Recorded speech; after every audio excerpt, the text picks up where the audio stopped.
মুক্ত চিন্তার পথে ভিন্ন মননের খোঁজ, কমিউনিটি রেডিও যাদবপুর।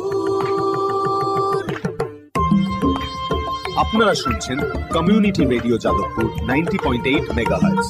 এই বেতার সম্প্রচারটি যাদবপুর বিশ্ববিদ্যালয়ের technical education quality improvement programme TEQIP-র অংশ। শুরু হচ্ছে আমাদের বিশেষ অনুষ্ঠান ম্যাটেক্স কৃষি পাঠশালা। এই অনুষ্ঠানে আমরা ভূমি সুরক্ষা এবং চাষবাসের নানান দিক নিয়ে আলোচনা করব। 90.8 কমিউনিটি রেডিও জেইউতে এই বিশেষ অনুষ্ঠান শুনবেন সপ্তাহে 3 দিন। সঙ্গে থাকবেন কৃষক এবং কৃষি বিশেষজ্ঞরা। ভারত সরকারের রাসায়নিক ও সার মন্ত্রকের উদ্যোগে এবং ম্যাটেক্স ফার্টিলাইজার অ্যান্ড কেমিক্যালস লিমিটেডের সহায়তায় অনুষ্ঠানটি সম্প্রচার করা হচ্ছে।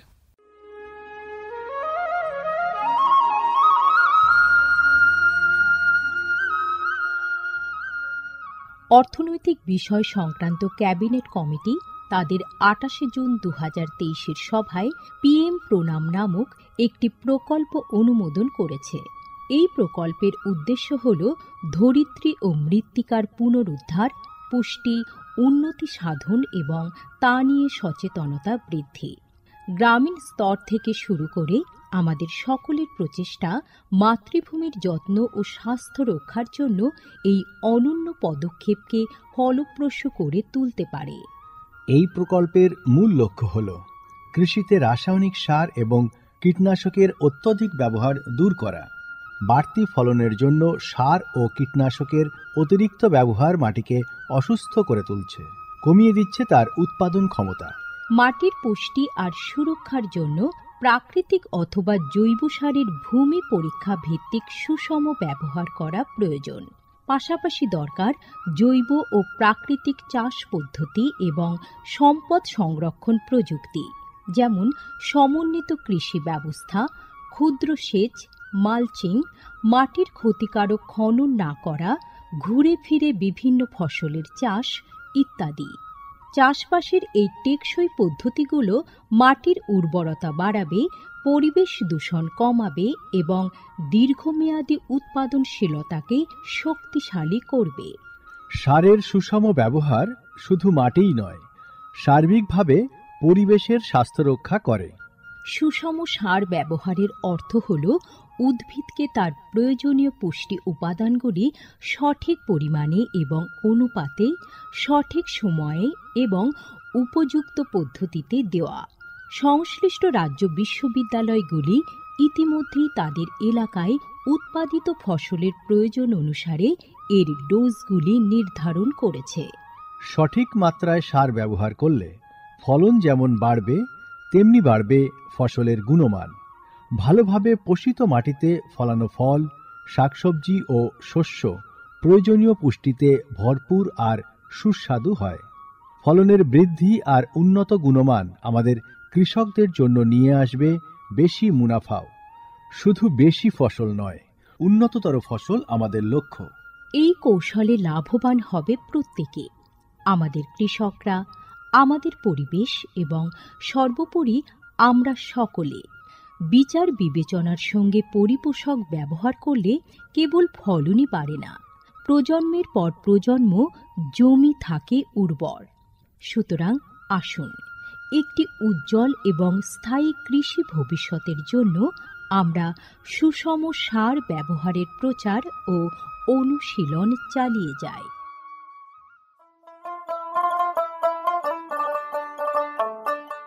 বিকশিত ভারত সংকল্প যাত্রা বা VBSY এর একটি গুরুত্বপূর্ণ অংশ হল ভারত সরকারের সার বিভাগ দ্বারা PM প্রণাম স্কিম এবং কৃষিতে ড্রোন ব্যবহারের প্রচার।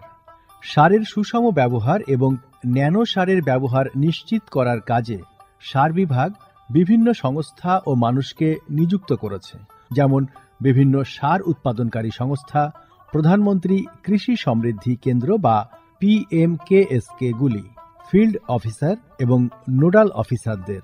VBSY এর একটি প্রধান দিক হল বিভিন্ন শস্য এবং গাছপালার ওপর ন্যানো এবং জল দ্রবণীয় সার স্প্রে করার কাজে ড্রোনের ব্যাপক ব্যবহার।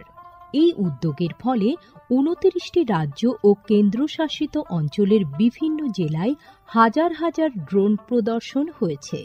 এই পদ্ধতিটি হাতে কলমে দেখিয়ে দেওয়ায় আধুনিক কৃষি প্রযুক্তি গ্রহণের সুবিধাগুলি মানুষের কাছে আরও স্পষ্ট ও বিশ্বাসযোগ্য হয়ে উঠেছে।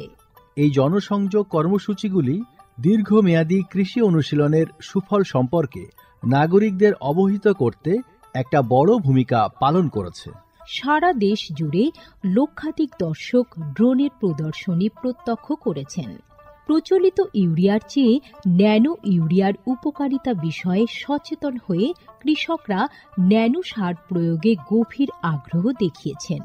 এই কর্মসূচির আলাপ আলোচনায় উঠে এসেছে জৈব চাষের উপযোগিতা, যা প্রমাণ করে চাষের এই সব অনুশীলনগুলি নিয়ে কৃষকদের সচেতনতা। উৎসাহী কৃষকরা কৃষিতে ড্রোন প্রযুক্তির বিষয়ে আগ্রহ প্রকাশ করেছেন। এই আধুনিক কৌশলগুলির অর্থনৈতিক কার্যকারিতা কৃষকদের নতুন দিশা দেখিয়েছে, কৃষিতে এক স্থায়ী এবং সাশ্রয়ী পদ্ধতির পথ প্রশস্ত করেছে। মাননীয় প্রধানমন্ত্রী মহিলা কিষাণ ড্রোন কেন্দ্র চালু করেছেন। এটি মহিলা স্বনির্ভর গোষ্ঠীগুলিকে ড্রোন সরবরাহ করবে, যাতে তারা এই প্রযুক্তি ব্যবহার করে জীবিকা নির্বাহ করতে পারে। VBSY প্রোগ্রামের রূপায়ণে PMKSKগুলি সক্রিয় ভূমিকা পালন করছে। একে অপরের সঙ্গে এই সহযোগিতাই আমাদের পাথেয়। বিকশিত ভারত সংকল্প যাত্রা শুধু একটি যাত্রা নয়, এটি ভারতীয় কৃষির দীর্ঘমেয়াদী এবং প্রযুক্তিগতভাবে উন্নত ভবিষ্যতের দিকে একটি গুরুত্বপূর্ণ পদক্ষেপ।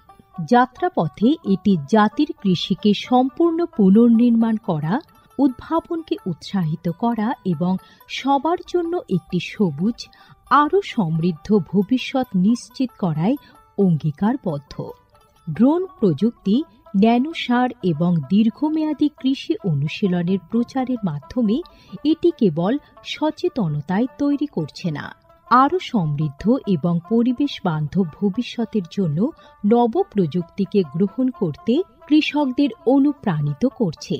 এই কৃষি বিপ্লবের গতি প্রকৃতি প্রত্যক্ষ করলে এটা স্পষ্ট হয় যে VBSY একটি বিকশিত, উন্নত এবং দীর্ঘজীবী ভারতের বীজ বপন করছে।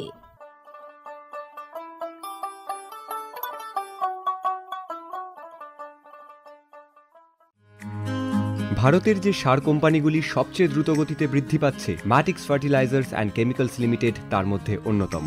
পশ্চিমবঙ্গের পানাগড়ে অবস্থিত তাদের কারখানায় বছরে 12.5 লক্ষ টনের উপর ইউরিয়া সার উৎপাদন হয়। গ্রিনফিল্ড প্রজেক্ট হিসেবে স্বীকৃত এই কারখানায় তৈরি হয় ডক্টর ফসল। ইতিমধ্যেই যা পূর্ব ভারতে সর্বাধিক বিক্রিত ইউরিয়া সার হয়ে উঠেছে।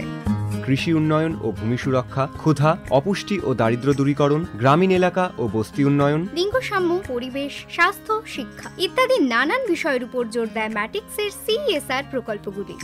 ম্যাটিক্স, এক সবুজ ভবিষ্যতের অঙ্গীকার।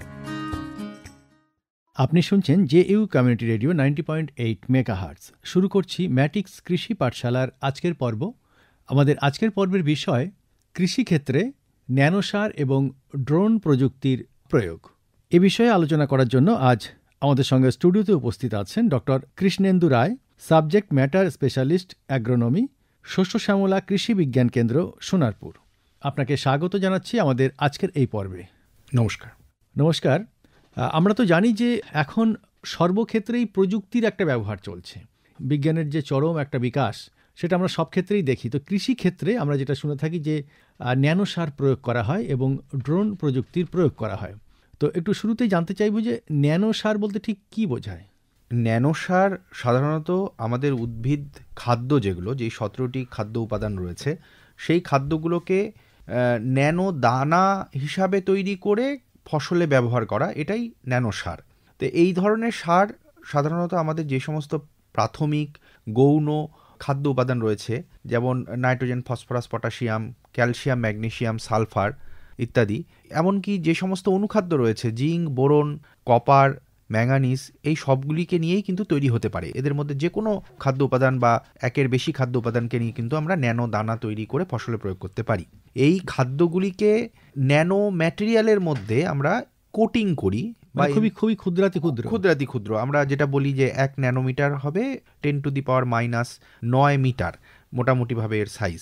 তো এই ন্যানো ম্যাটেরিয়ালের মধ্যে এদেরকে বন্ধ করে রাখা বা কোটিং করে রাখা হয়, এবং এটা করার আরেকটি উদ্দেশ্য হলো যে এর থেকে ধীরে ধীরেভাবে উদ্ভিদ খাদ্যগুলো মাটিতে যাবে, ফলে আমরা কিন্তু একটা দীর্ঘ সময়ের জন্য খাদ্যগুলোকে যোগান দিতে পারবো, এবং সহজে আমরা অন্যান্য কনভেনশনাল যেই সমস্ত সার ব্যবহার করি, যেই সার প্রয়োগের ফলে কিছুদিনের মধ্যে সেখান থেকে খাদ্য উপাদানগুলো হারিয়ে যাওয়ার সম্ভাবনা থাকে, এই ন্যানো পার্টিকেলগুলো যেগুলো এনক্যাপসুলেটেড থাকে বা কোটেড থাকে তাদের ক্ষেত্রে কিন্তু খাদ্য উপাদান সহজে হারিয়ে যাবে না। এবং আরেকটি যেটা ভালো বিষয়, এদের প্রয়োগের সময় আমাদের জলের ব্যবহার কম লাগবে, আমাদের ফলন বৃদ্ধি করবে, পরিবেশের দূষণ কমাবে, কারণ আমরা প্রচুর পরিমাণে সার ব্যবহার করছিলাম, সেই জায়গায় কিন্তু ন্যানো যে উপাদানগুলো সেগুলোর এফিকেসি অনেক বেশি, সেই জন্য তাদের প্রয়োগ আমরা অনেক কম পরিমাণে করি, এবং তার ফলে পরিবেশ দূষণ নানাভাবে কমাবে। ফসলের গ্রোথ কিন্তু খুব ভালোভাবে এরা মেনটেন করতে পারে, ফসলকে মজবুত করে এই ধরনের ন্যানো উপাদানের প্রয়োগ। এবং আরেকটি বিষয় যে মাটির উর্বরতা বৃদ্ধি করতেও কিন্তু ন্যানো উপাদানের যথেষ্ট ভূমিকা রয়েছে। এবার ন্যানো যে সারগুলো তাদেরকে আমরা মোটামুটিভাবে 3 ভাগে ভাগ করতে পারি। যদি বলি যে প্রথমেই আসছে ন্যানো স্কেল ফার্টিলাইজার, যেটাকে বলছি সেটা সাধারণত একদম যে সমস্ত চিরাচরিত ফার্টিলাইজারগুলো রয়েছে তাদের যে দানার সাইজটা যদি কমিয়ে আনি এবং কমিয়ে সেটাকে ন্যানো পার্টিকেল করে তুলি, তাহলে এই যে সারের দানাটা ছিল সেই দানাটার সাইজটাকে কমিয়ে দিয়েই কিন্তু আমরা ন্যানো স্কেল ফার্টিলাইজার তৈরি করতে পারবো।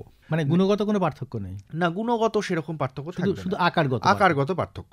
আরেকটি হচ্ছে ন্যানো স্কেল অ্যাডিটিভ ফার্টিলাইজার, যেটাকে আমরা বলছি একদম ট্র্যাডিশনাল যে ফার্টিলাইজারগুলো রয়েছে সেইগুলোর সাথে আরও অ্যাডিশন করলাম আমি কিছু ন্যানো পার্টিকেল, সেখানে ইনক্লুড করলাম আমাদের যে সার রয়েছে নর্মাল সার, তার মধ্যে ন্যানো পার্টিকেল কিছু সাপ্লিমেন্ট করলাম, এইটা দিয়ে ন্যানো স্কেল অ্যাডিটিভ একটা তৈরি হলো। আরেকটি হতে পারে ন্যানো স্কেল কোটিং, মানে আমাদের উদ্ভিদ খাদ্যগুলোকে যেভাবে আমরা প্রথমেই বলছিলাম যে এনক্যাপসুলেট করে ফেললাম বা একটা খাঁচার মধ্যে বন্দি করলাম বা একটা কোটিং করলাম, দিয়ে একটা ন্যানো ফিল্ম তৈরি করলাম বাইরে, এই যে বিষয়টা এইটাকে বলা হচ্ছে ন্যানো স্কেল কোটিং।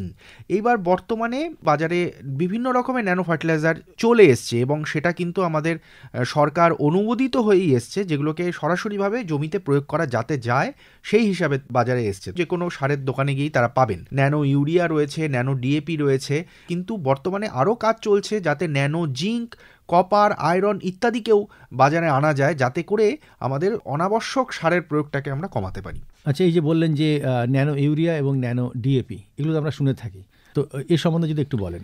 আমরা যেটা ন্যানো ইউরিয়া বলি, প্রথমে ন্যানো ইউরিয়াতে ন্যানো নাইট্রোজেনের আকার 20 থেকে 50 ন্যানোমিটার মতো হয়, এবং ন্যানো ইউরিয়ার মোটামুটিভাবে 500 ml এর বোতল বাজারে উপলব্ধ আছে। সেগুলো কি কাঁচের? সেগুলো না, আর 5টা যে ফার্টিলাইজারের বোতলগুলো পাই আমরা, ঠিক সেই বোতলের ম্যাটেরিয়ালই। এবং সেই 500 ml এর বোতলে নাইট্রোজেনের সাধারণত কনসেন্ট্রেশন থাকে 4%, এবং পাতায় স্প্রে করলে সহজে এরা পত্ররন্ধ্রের মাধ্যমে প্রবেশ করে এবং নাইট্রোজেনের যে চাহিদা গাছের সেটাকে পূরণ করতে পারে। এদের আকার সাধারণত ছোট এবং সারফেস এরিয়া বা পৃষ্ঠতলটা বেশি হয়, ফলে সেটা কিন্তু ফসলের পুষ্টির প্রয়োজন মেটাতে অনেক বেশি সক্ষম। এছাড়াও ন্যানো ইউরিয়ার সাধারণত প্রয়োগের কথা বলা হয় যে লিটারে 2 ml ন্যানো ইউরিয়া আমরা প্রয়োগ করি, অর্থাৎ একরে 250 ml মতো আমরা ন্যানো ইউরিয়া প্রয়োগ করতে পারবো। সাধারণতভাবে 2টো ফোলিয়া স্প্রে ন্যানো ইউরিয়ার ক্ষেত্রে প্রয়োগ করার জন্য বলা হয়। সাধারণত টিলারিং যে স্টেজটা রয়েছে, অর্থাৎ যেই সময় ডালপালা ছাড়ছে সেই সময়টায়, মানে বীজ বোনার 20 থেকে 25 দিনের মাথায় এই স্টেজটি আসে, সেই সময় আমরা একবার প্রয়োগ করতে পারি, আর একবার প্রয়োগ করতে পারি মানে প্রথমবার প্রয়োগের 20 থেকে 25 দিন পরে। এবার এই যে 500 ml এর একটি ন্যানো ইউরিয়ার বোতল, এটি প্রায় 45 কেজির যে এক বস্তা ইউরিয়া হয় তাকে প্রতিস্থাপন করতে পারে বলে দাবি করা হয়। এবং পরবর্তীকালে বারবার করে যে টপ ড্রেসিং করার ব্যাপারটা থাকে, যে আমরা চাপান সার প্রয়োগ করার কথা বলি, সেই চাপান সারের প্রয়োগ কিন্তু অনেকাংশে কমে আসে। ধরুন একবার প্রয়োগ করার 12 ঘন্টার মধ্যে বৃষ্টি হয়ে গেল, ফলে যে ফোলিয়া স্প্রেটা আমাদের ধুয়ে যাবে বৃষ্টির জলে, সেই জন্য কিন্তু বৃষ্টিটা থেমে যাওয়ার পরে আমরা কিন্তু আবার স্প্রেটা করতে পারি, তাতে অসুবিধা কিছু নেই। এবং মোটামুটিভাবে যে এফিকেসি বলছি, এফিকেসি অনেকাংশে বাড়িয়ে তোলে। আবার উল্টো দিক থেকে দেখতে গেলে ন্যানো ডিএপিও কিন্তু ফার্টিলাইজার কন্ট্রোল অর্ডার যেটা 1985 সেটা মেনেই তৈরি করা হয়েছিল, এবং ইফকোর যেটা Indian farmers fertiliser cooperative limited, তারা ন্যানো ডিএপিটাকে ফার্টিলাইজার কন্ট্রোল অর্ডার মেনেই এটাকে এনেছে, এবং 2023 মার্চ মাসে এই ন্যানো ডিএপিটাকে তারা বাজারে নিয়ে এসছেন। এবং এতে নাইট্রোজেন আছে 8% মতো এবং ফসফরাস থাকে 16% মতো। তো এইগুলো সাধারণভাবে কিন্তু আমাদের একদম দেশীয় পদ্ধতিতে তৈরি এবং কোনো রকম ভর্তুকি ছাড়াই এদেরকে বাজারে পাওয়া যায়। প্রাথমিক যেই সমস্ত উদ্ভিদের অঙ্কুরোদ্গমের জন্য এবং শক্তি বৃদ্ধির জন্য আমরা যেটা সিড প্রাইমিং করি, বীজের প্রাইমার হিসাবে ব্যবহার করি, সেটা হিসাবে কিন্তু ডিএপি অত্যন্ত উপযোগী। এবং ন্যানো ডিএপির কথা বলছি, সেটা বাজারে যে ডিএপি সার হিসাবে পাওয়া যাচ্ছে তার চাইতে কিন্তু এরা অনেক বেশি কার্যকরী এবং দূষণের মাত্রাও তারা কমাতে সক্ষম। ডিএপিটাকে আমরা মোটামুটিভাবে 3ভাবে প্রয়োগ করতে পারি। একটা যেটা বলি যে বীজের ট্রিটমেন্ট করে, মানে বীজ শোধনী বলি আমরা সেটাকে, সেই হিসাবে আমরা সেটাকে প্রয়োগ করতে পারি। মানে প্রতি কেজি বীজের জন্য 3 থেকে 5 মিলিলিটার এই ধরনের ডিএপিটাকে পরিমাণ মতো জলে মিশিয়ে তারপরে সেখানে বীজে স্প্রে করতে পারি আমরা স্প্রে মেশিন দিয়ে। মানে কোনো একটা চটের উপরে বীজগুলোকে রেখে তার উপরে এই ডিএপিটাকে আমরা স্প্রে করে দিতে পারি, এবং মোটামুটিভাবে তারপরে 20 থেকে 30 মিনিট ছায়ায় রেখে আমরা কিন্তু সেই বীজটাকে জমিতে ফেলতে পারি। আর একটা হয় যে মূল বা কন্দ যাদের রয়েছে যেই সমস্ত ফসলের, তাদের ক্ষেত্রেও কিন্তু এই ট্রিটমেন্টটা করা যায়, মানে আলু বা গাজর, আলু গাজর ইত্যাদি, এবং আলু হলুদ এদের ক্ষেত্রেও করা যেতে পারে। আরেকটি বিষয় যে ধানের ক্ষেত্রে যেমন বীজে ট্রিটমেন্ট করতে পারি, ধানের যে চারা যখন রোয়া করব, চারা রোয়ার ক্ষেত্রেও আমরা সেটা ট্রিটমেন্ট করতে পারি। তো এই সব ক্ষেত্রে যেখানে বীজ ট্রিটমেন্ট করছি না, অন্যান্য জিনিসগুলোকে ট্রিটমেন্ট করছি, সেক্ষেত্রে আমরা সাধারণভাবে আগের মতো হিসেবেই 3 থেকে 5 মিলিলিটার যে পরিমাণ জলে আমরা ওই আমাদের যে কন্দ হোক বা ধানের যে চারা হোক সেটাকে ডোবাবো, তার মধ্যে এই 3 থেকে 5 মিলিলিটার ডিএপিটাকে দিয়ে গুলে নিয়ে দ্রবণ তৈরি করে তার মধ্যে এইগুলোকে ডুবিয়ে রাখি, এবং 20 থেকে 30 মিনিট ডুবিয়ে রাখার পরে সেগুলোকে কিন্তু আবার রোয়া করা যাবে, গুচ্ছমূলটাকে ডুবিয়ে রাখা।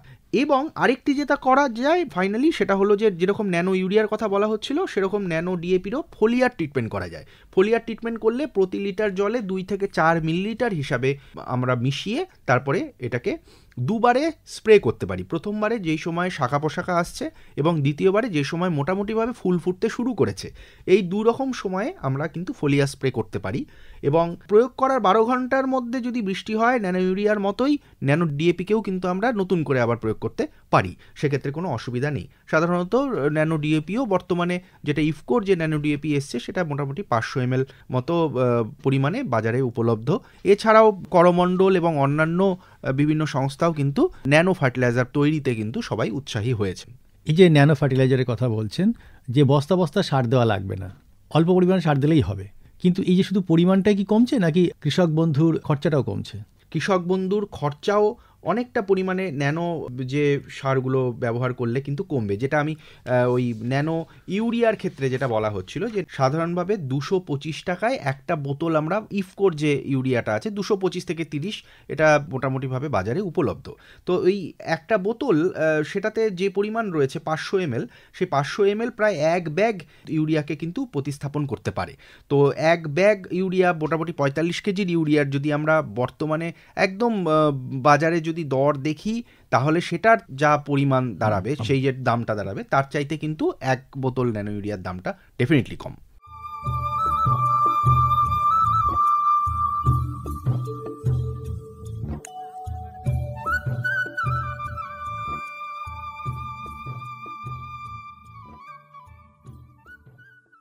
ম্যাটিক্স কৃষি পাঠশালার আজকের পর্বে আমরা যে বিষয় রেখেছি, কৃষিক্ষেত্রে ন্যানো সার এবং ড্রোন প্রযুক্তির প্রয়োগ।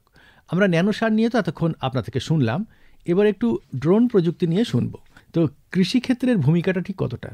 কৃষিক্ষেত্রে ড্রোনের ব্যবহার অত্যন্ত জরুরি, এবং লোকাস্টের যখন খুব অ্যাটাক হয়েছিল বছর 3 আগে, সেই সময়ে কিন্তু আমরা মোটামুটিভাবে বুঝতে পেরেছিলাম হেক্টরের পর হেক্টর জমি যখন নষ্ট হয়ে যাচ্ছিল, ঠিক সেই সময়ে কৃষি বিশেষজ্ঞরা কিন্তু খেয়াল করলেন যে চিরাচরিত যে পদ্ধতিতে মোটামুটিভাবে আমরা সার প্রয়োগ করি, কোনো স্প্রেয়ার মেশিন, ন্যাপস্যাক হোক, ফ্ল্যাট ফ্যান হোক, ফ্ল্যাট জেট হোক, বিভিন্ন স্প্রেয়ার মেশিনগুলো যে ব্যবহার করছি, সেই স্প্রেয়ার মেশিন সাধারণভাবে ম্যানুয়ালি অপারেটেড।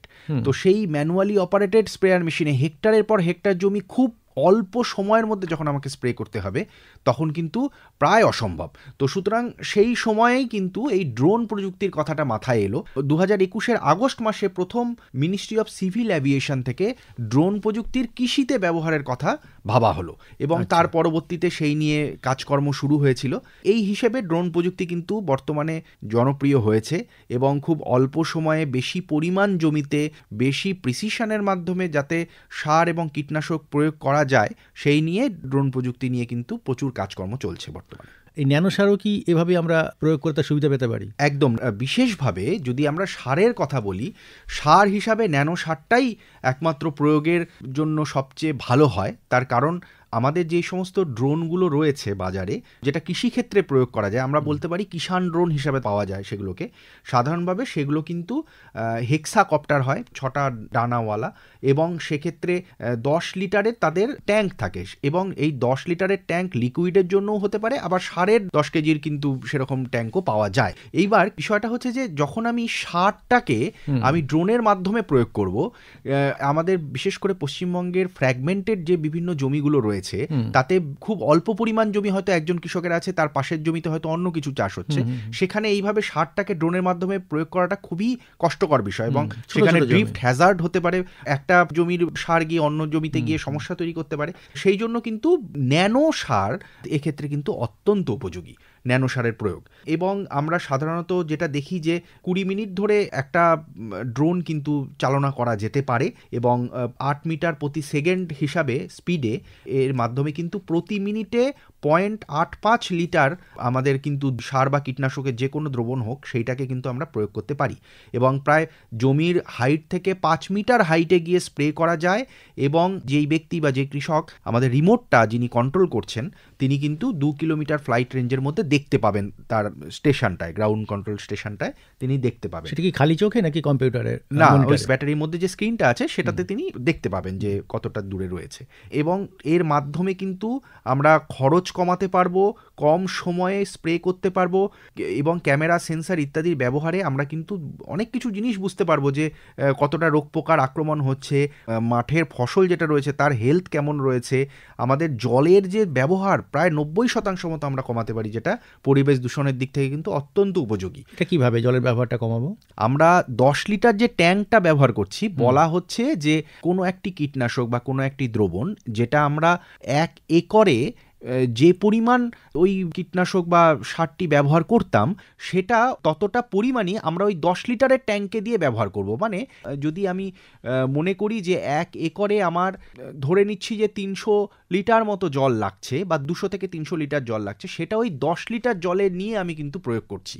এটা বর্তমানে জলের পরিমাণটা কম লাগছে, অনেকটা কমে যাচ্ছে আমাদের জলের পরিমাণ। তো সেটাও কিন্তু পরিবেশ দূষণের দিক থেকে কিন্তু অনেকটা উপযোগী একটা বিষয়। তাছাড়া এই ধরনের ড্রোন দিয়ে স্প্রে করার ফলে আমরা মোটামুটিভাবে যেটা দেখেছি যে 6 একর যদি জমি ধরি আমরা মোটামুটি 2 থেকে 3 ঘন্টায় স্প্রে করে নিতে পারবো। মানে আমরা সাধারণত বলি 1 একর স্প্রে করা হয় 15 মিনিটের মধ্যে। তো যেটাই সেই 6 একর করতে আমাদের 3 থেকে 4 দিন লেগে যদি আমরা ম্যানুয়ালি সেটাকে করার চেষ্টা করতাম। তো এই সমস্ত দিক থেকে বিচার করলে কিন্তু ড্রোন টেকনোলজি অত্যন্ত অভিনব এবং আমাদের উপযোগীও। কিন্তু এই প্রযুক্তি কি সুলভ, মানে কৃষক বন্ধুদের কাছে পৌঁছে গেছে? হ্যাঁ, এইটা একটা বিষয় যে director general of civil aviation থেকে জবে থেকে এই কিষাণ ড্রোনগুলোকে আনা হয়েছে এবং তার জন্য যেই ব্যবস্থাপনাগুলো করা হয়েছে তারপর থেকে ড্রোন নিয়ে বিভিন্ন জায়গায় প্রদর্শনীর আয়োজন করা হয়েছে, বিভিন্ন কৃষকের জমিতে প্রদর্শনী করা হয়েছে।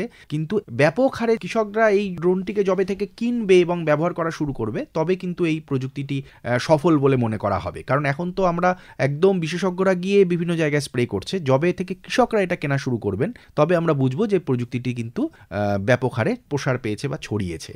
পশ্চিমবঙ্গের তুলনায় কি ভারতবর্ষে কোনো রাজ্যে এই ড্রোনের ব্যবহার চলছে? ভারতবর্ষের যেই সমস্ত জায়গায় বড় বড় জমি রয়েছে, যেই জায়গাগুলোতে স্প্রে করা সুবিধে, যেমন আমাদের পাঞ্জাব, হরিয়ানা ইত্যাদি জায়গাগুলোতে এবং মধ্যপ্রদেশেরও বেশ কিছু জায়গায় কিন্তু এই ড্রোনের মাধ্যমে স্প্রে করার বর্তমানে টেন্ডেন্সিগুলো এসছে এবং বিভিন্ন জায়গায় ফার্মার্স প্রডিউসার্স কোম্পানি তারা কিন্তু নিজেরা একটা ড্রোন কিনছে। কারণ 10 লিটার ট্যাঙ্কের ক্যাপাসিটিওয়ালা একটা ড্রোন যদি আমরা মনে করি তাহলে সেটা মোটামুটিভাবে 7-8 লাখ বা 10 লাখ ভ্যারি করে কীরকম আমরা বিভিন্ন রকম প্রযুক্তিগুলো নিচ্ছি, তার উপরে ভ্যারি করে তার দাম হয়। তো সুতরাং একজন কৃষকের পক্ষে, বিশেষ করে তারা যদি ক্ষুদ্র এবং প্রান্তিক কৃষক হন, তাহলে তো অসম্ভব। এমনকি সচ্ছল কৃষকের ক্ষেত্রেও কিন্তু এটা কিনে এটা সম্পূর্ণভাবে ব্যবহার করাটা একটু অসুবিধে হয়ে যায়। সেক্ষেত্রে ফার্মার্স প্রডিউসার্স কোম্পানি যারা রয়েছে বা কৃষক গোষ্ঠী, তাদের মাধ্যমে কিনলে কিন্তু কৃষকরা বেনিফিটেড হন। তো পশ্চিমবঙ্গ বাদেও অন্যান্য যে সমস্ত রাজ্যগুলোতে এই গ্রুপগুলোর মাধ্যমে কিন্তু এগুলোকে কেনার চেষ্টা চলছে। আচ্ছা, এই যে ন্যানো সার কিংবা ড্রোন প্রযুক্তি, এইগুলোর জন্য মানে আগামী দিনের কি ধরনের ব্যবস্থা নেওয়া যেতে পারে বলে আপনার মনে হয়? সাধারণত ন্যানো সার আমরা তো জানি যে খরচ কম এবং সহজে কম সময়ে ন্যানো সারটাকে আমরা প্রয়োগ করতে পারছি।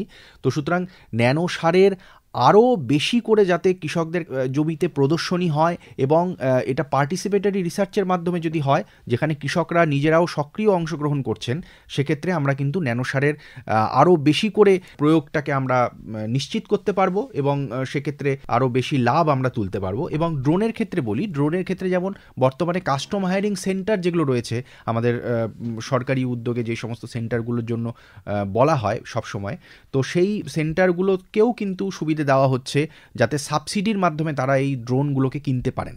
তো গত বছরের বিজ্ঞপ্তিতে যেটা বলা হয়েছিল যে মোটামুটিভাবে 50% পর্যন্ত যেটা ইনভয়েসে প্রাইস থাকবে সেটা কিন্তু সাবসিডিতে দেওয়া হবে সেটাতে, বা সর্বোচ্চ একক ক্ষেত্রে নাকি কোনো যৌথ কৃষক বন্ধুদের? সেটা একক ক্ষেত্রে হতে পারে, যৌথর ক্ষেত্রে হতে পারে, কোনো অসুবিধা নেই। মানে কোনো কৃষক যেরকম ট্রাক্টর বা অন্যান্য পাওয়ার টিলারের জন্য কোনো কোটেশন প্লেস করে তারা কিনতে পারেন, যেটা আমাদের FSSM স্কিম রয়েছে, সেরকম ড্রোনটাকেও তারা কিনতে পারেন এই একইভাবে। কিংবা কোনো গোষ্ঠী সে কাস্টম হায়ারিং সেন্টারের মাধ্যমে কিনতে পারে, যে পরবর্তীকালে সে ভাড়া দেবে সেই হিসেবে। তো সর্বোচ্চ 3 লাখ অবধি সাবসিডি পাওয়া যেতে পারে। সেই স্কিমটাকে আরও যদি কৃষকদের মধ্যে ছড়িয়ে দেওয়া যায়, সেটা সম্বন্ধে অবগত করা হয়, সেটা একটা বিষয় থাকছে। আরেকটি বিষয় এই ক্ষেত্রে বলি, সেটা হলো যে ড্রোন যেটা আমরা ব্যবহার করছি বা করার কথা বলছি, ড্রোনের কিন্তু পাইলটের আলাদা করে লাইসেন্স লাগে। পাইলটের লাইসেন্স ছাড়া কিন্তু কৃষকরা ড্রোন প্রযুক্তিটি ভালো লাগলেও তারা ব্যবহার করতে পারবে না। তো সেই পাইলটের লাইসেন্সের জন্য বর্তমানে বিভিন্ন জায়গায় যাতে বিনামূল্যে তাদের পাইলটের লাইসেন্সটা পাওয়ানোর ক্ষেত্রে সুবিধে দেওয়া যায়, সঙ্গে প্রশিক্ষণ পাইলটের সেই প্রশিক্ষণ নিয়ে তিনি লাইসেন্সটি পাবেন। তো সেই বিষয়ে কিন্তু বিভিন্ন রকম সরকারি উদ্যোগ নেওয়া হয়েছে। তো আগামী দিনে আশা করা যায় কৃষকরা পাইলটের লাইসেন্সগুলো নেবেন এবং নিজের জমিতে নিজেই ড্রোনের ব্যবহার করে এর লাভ তুলতে পারবেন। বেশ, তাহলে এখন আধুনিক প্রযুক্তির মাধ্যমে কৃষিকাজ করার জন্য আপনারা পরামর্শ দিচ্ছেন। পৃথিবীর সঙ্গে সঙ্গে ভারতবর্ষ এবং পশ্চিমবঙ্গেও আমরা এই আধুনিক প্রযুক্তি ব্যবহার করছি বা প্রয়োগ করছি। ম্যাটিক্স কৃষি পাঠশালার আজকের যে পর্ব, সেই পর্বের বিষয় ছিল কৃষিক্ষেত্রে ন্যানো সার এবং ড্রোন প্রযুক্তির প্রয়োগ। আমরা এ বিষয়ে এতক্ষণ শুনছিলাম। আমাদের সঙ্গে স্টুডিওতে উপস্থিত ছিলেন ডক্টর কৃষ্ণেন্দু রায়, সাবজেক্ট ম্যাটার স্পেশালিস্ট, অ্যাগ্রোনমি, শস্য শ্যামলা কৃষি বিজ্ঞান কেন্দ্র, সোনারপুর। আপনাকে অনেক অনেক ধন্যবাদ। নমস্কার।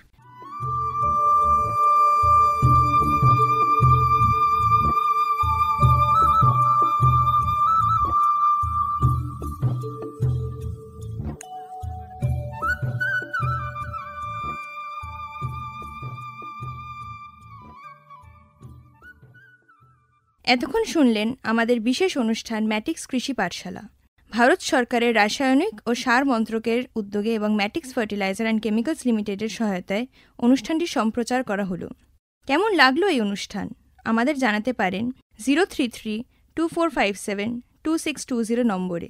আপনারা আমাদের মেল করতে পারেন আমাদের ইমেল আইডি radioju@gmail.com এ, আমাদের ইউটিউব চ্যানেল রেডিও জেইউ এবং আমাদের অফিসিয়াল ইনস্টাগ্রাম হ্যান্ডেল radio_ju।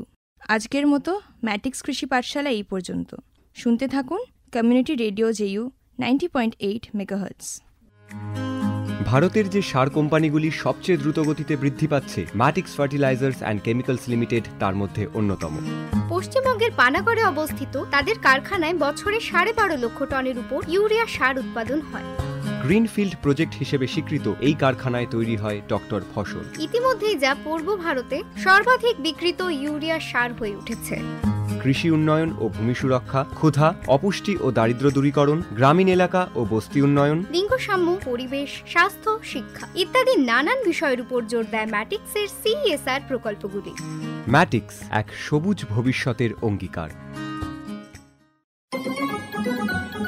দূরে সে পাশে বসে পায়ে পায়ে কখনো চলে যাই দূর, এ জীবন উদযাপনের সুর, রেডিও রেডিও যাদবপুর, এগিয়ে চলার সুর, radio radio Jadavpur. 90.8 megahertz, Community Radio, Jadavpur University.